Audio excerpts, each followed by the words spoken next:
IVM.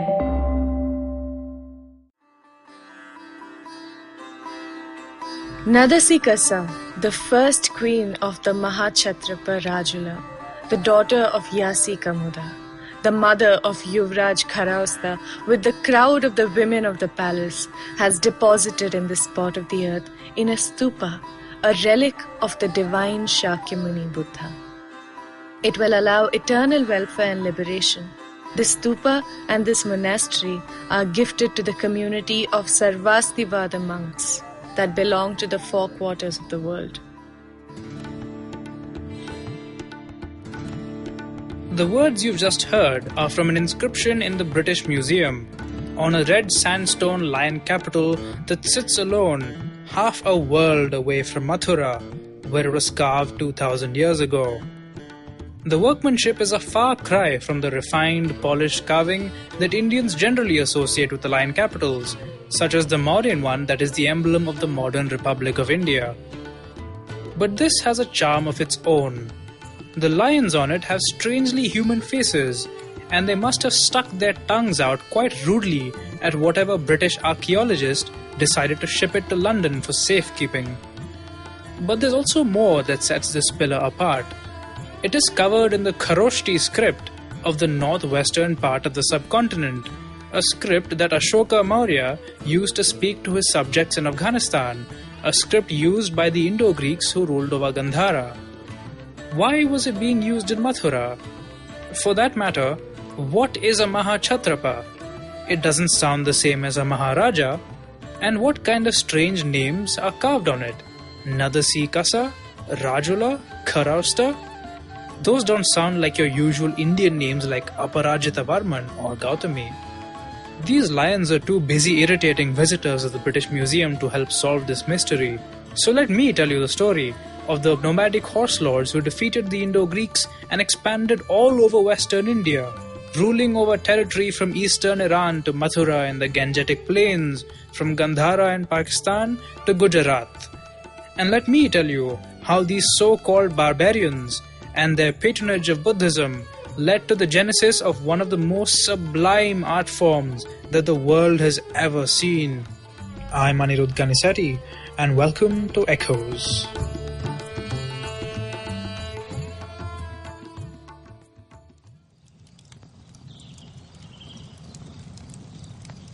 We're sitting around a campfire in the lush grasslands of Punjab in late October, close to the turn of the first millennium BCE. Close by, someone is throwing handfuls of grass into the flames. They spit and crackle. Clouds of dense white smoke billow out, melding with the early morning mist. Wait, that's not grass. That's cannabis. And we're not the only ones getting blazed. As we look around, we see dozens, no, hundreds of campfires. At some, male warriors swig fermented mare's milk and thump on drums, creating a steady, hypnotic beat.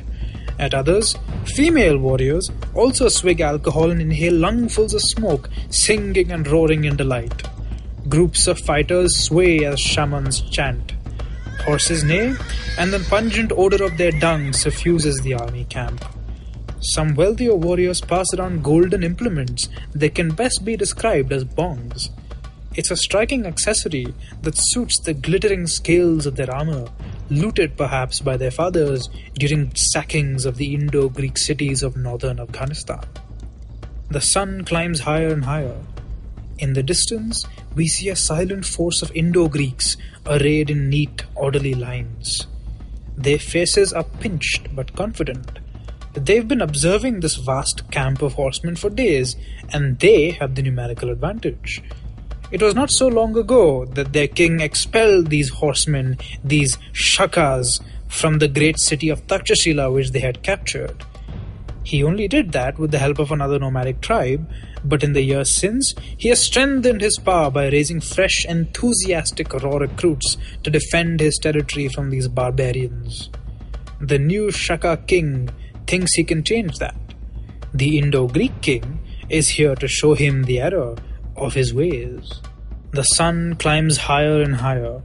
Soon, The Indo-Greeks are broiling in their heavy armor, whereas the Shakas continue in their haze of drugs and alcohol, apparently least interested in politics and battles. Then a deep horn blares. Once, twice, thrice. In minutes, the roaring and tranced Shakas are on their horses, singing strange, violent songs of war. In a few more minutes, to the frantic beating of drums and blowing of horns, they're within range of the Indo-Greeks. The Greeks are angry and thirsty for blood. The king gives an impatient order, which is passed down the lines in Greek and Pali. Their army is to advance until they make contact and can slaughter these fools. The Shakas retreat, and they retreat. The Indo-Greek army passes a little hillock to their left. The Shakas are almost in range of their javelins. Suddenly, drums break out again. A force of Shaka shock cavalry, heavily armoured and bearing wicked lances, appears from behind the hillock and attacks the Greeks. The Greek king orders the main force of his army to continue and to engage the rest of the Shakas while he deals with these flankers. At no cost should the lines break. But his raw, untrained army is too impatient. They want to get their hands on the Shakas now. Some men break ranks and charge. Soon, emboldened, they are joined by their squads, running furiously and they think gloriously at their retreating enemies. And then the Shakas attack. Gaps have opened in the Indo-Greek lines, and that is enough for these berserk, bloodthirsty, booze-riddled warriors. The Greek army is sewn in half by mighty wedges of screaming cavalry formations, piercing them like the trident of an angry god.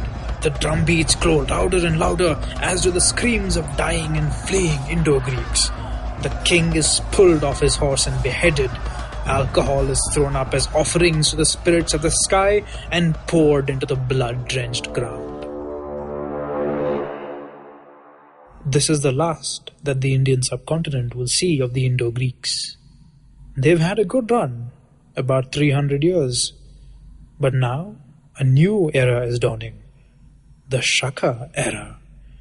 And though the sun of the Shakas will set 400 years later, and they too will merge into the vast oceans of people of the subcontinent, the Shaka era, which they founded, will be used for thousands of years and is in fact still used by the Republic of India in its official documents, though perhaps in a somewhat less bloody context.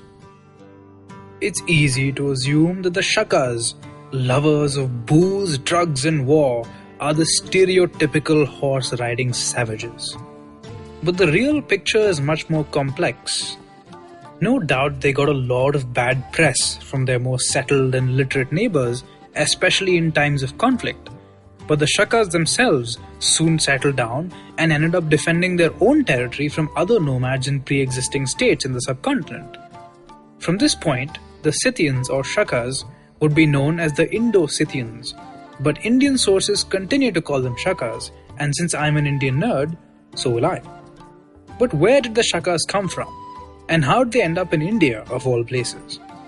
In the last episode of this podcast, I mentioned that the Han dynasty of China had displaced its nomadic neighbours who moved west in a sort of domino effect. One such domino that reached India after years of conflict and evolution in Central Asia were the Shakas. When they arrived in northern Afghanistan, which was one of the core areas of the Indo-Greeks, they seem to have agreed to serve as mercenaries or vassals.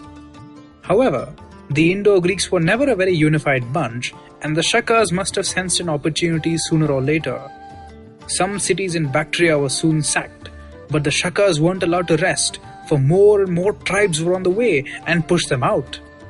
Then they entered Afghanistan, but the Indo-Greeks in Kabul pushed them out from there too, sending them west. They finally found a resting spot in eastern Persia, where they settled down in a region which was very creatively named Shakistan, a name that still survives today as Seistan. From there, it was a hop, skip and jump into the Indus River Valley, where they met even more waves of migrating Shakas who had crossed the Hindu Kush and continued their wars with the Indo-Greeks, this time in Gandhara. The scales swung for a while, but eventually the Shakas won, as the hypothetical battle above shows. Yes, I made it up. Sue me. What I didn't make up though was the fact that Shakas did actually smoke cannabis and drink a lot of alcohol before going into battle, and loved smoking cannabis so much that they were actually buried with golden bongs. Coming back to what I was saying earlier though, the Indians weren't just sitting around meditating while all this happened. A Jain manuscript, the Kalakacharya Kathanaka, has an interesting story to relate on this matter.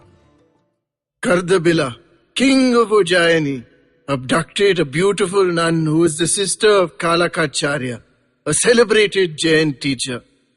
Kalakacharya went to Shakistan and requested the king of the Shakas for help.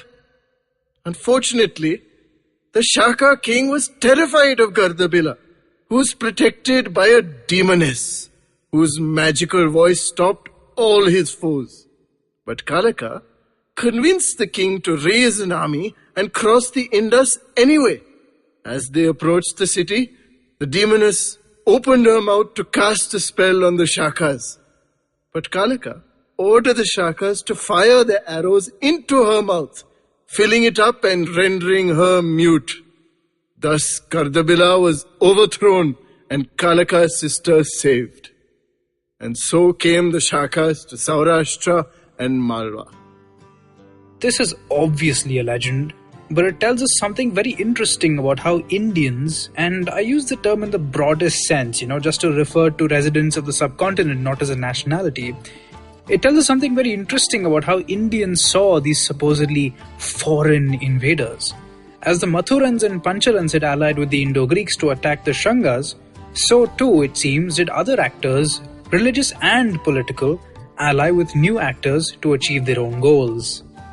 In a strange sort of karma, though, it was the rulers of Mathura who ended up losing out to invaders. The Shakas, once they had polished off the Indo-Greeks in Gandhara, turned their attention to Mathura in the Gangetic plains. Whether they did so by invitation from other powers, or just because they liked conquering like everyone else did, isn't really clear. What is clear, though, is that soon there was a Shaka who called himself the King of Kings in Gandhara, and many lesser Shaka and Indian rulers who derived their authority from him and called themselves either kings or satraps, meaning governors. Some particularly self-important satraps declared themselves great satraps or Mahakshatrapas. Here's an example from a reliquary commissioned by an Indian prince from Bajaur, just northwest of Gandhara. In the year 63 of the late King of Kings, Aya, on the 16th day of the month of Kartiya, at this auspicious time, Prince Indravarma establishes these body relics of Lord Shakyamuni in a secure, deep, unestablished place. He produces Brahma merit along with his mother, Rukunaka, along with his uncles, his sister and his wives, Vasavadatta, Mahaveda, Nika and Uttara. This is done in honor of his father, Vishnuvarma, king of Apracha. This tells us a great deal about just how these new entrants into subcontinental politics and religions behaved. First, this pattern is quite similar to the lion capital that we began the episode with. That one just featured a Mahakshatrapa or great satrap instead of a Raja or king. Second, Indravarma and his father Vishnuvarma seem to be of Indian descent, but his mother Rukunaka seems to be a Shaka, and he seems to owe his loyalty to the Shaka king Aya or Aziz. His wives seem also to be Indians, except for Nika, who may be an Indo-Greek. The Gandharan and maybe the subcontinental elites were shockingly diverse. The soldiers were busy fighting, but the nobles were busy marrying, just as in medieval Europe. Third, it tells us a great deal more about how Buddhism came to spread throughout India. This vast, thriving, subcontinental Buddhism was very different from the simple religion conceived by the Buddha, a man who, despite his unquestioned brilliance, had little ambitions of spreading his teachings over a very wide area, because if he did, he'd have travelled further than just the eastern Gangetic plains. So how did Buddhism evolve into a form of popular religion beloved by Magadhans and Gandharans, commoners and kings alike? Consider what Prince Indravarman and Queen Nadasi have been telling us. There's a spin here. Yes, they're establishing stupas and the like for the community to worship at. Sure, there's a political objective to be achieved.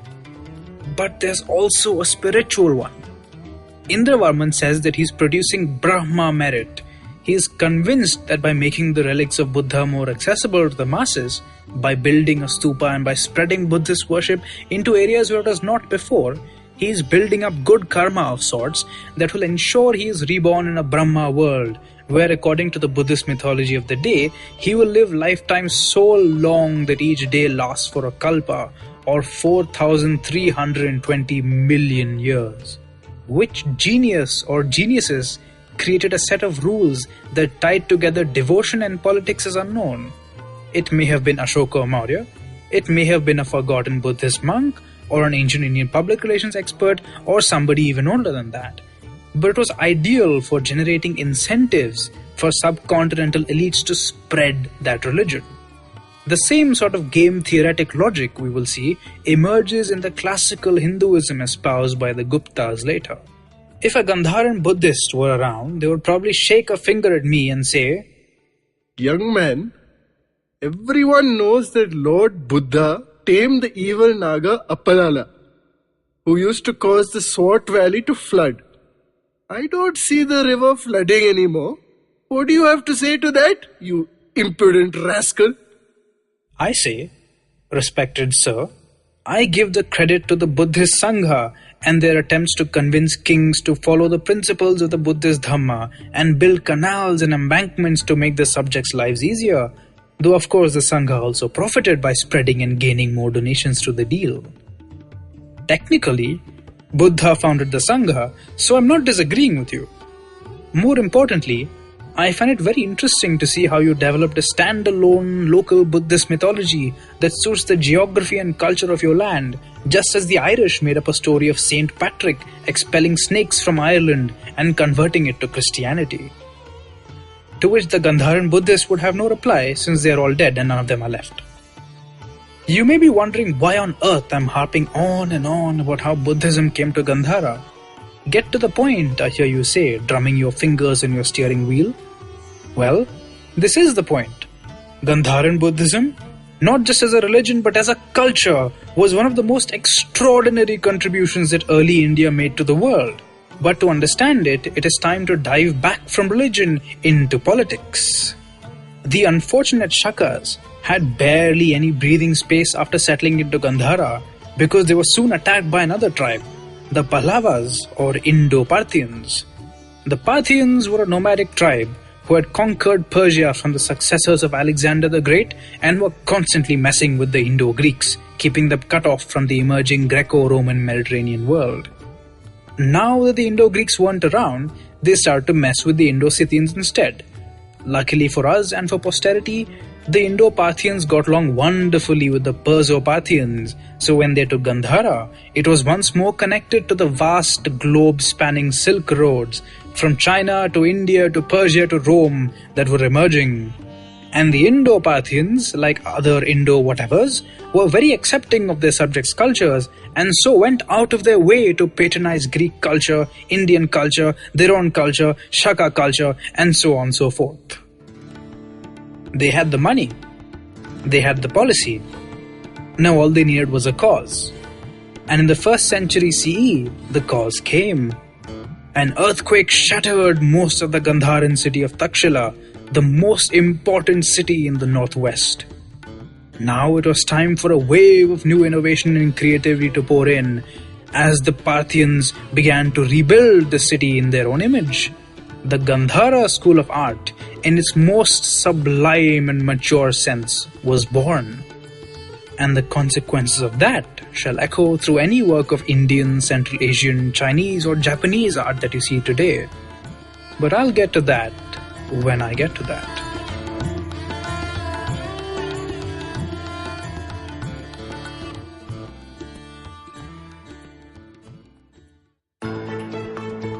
How aware do you think you are of your laws and rights? Do you look up to laws when you are caught up in situations? Do you know what your rights are when you're stuck somewhere bad? Well, here's a show that can help you move an inch closer to being aware of what your rights are Tune into Know Your Qanoon with me, Amber Rana. This is a podcast meant to answer all your law-related queries. Catch Know Your Qanoon every week on the IVM website or the app or anywhere you get your podcast from.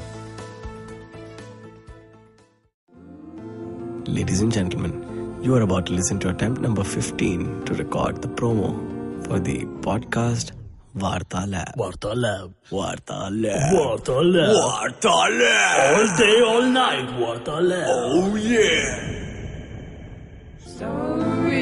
It's a really nice podcast, guys. It's with me and Naveen, and it has really nice stories. Yeah, people come tell their stories, ups and downs, fun times. We all cry at the end. It's like a Karan Joy movie, but in 1 hour or less. Yay. Yeah, every Monday. Yeah. It's got you.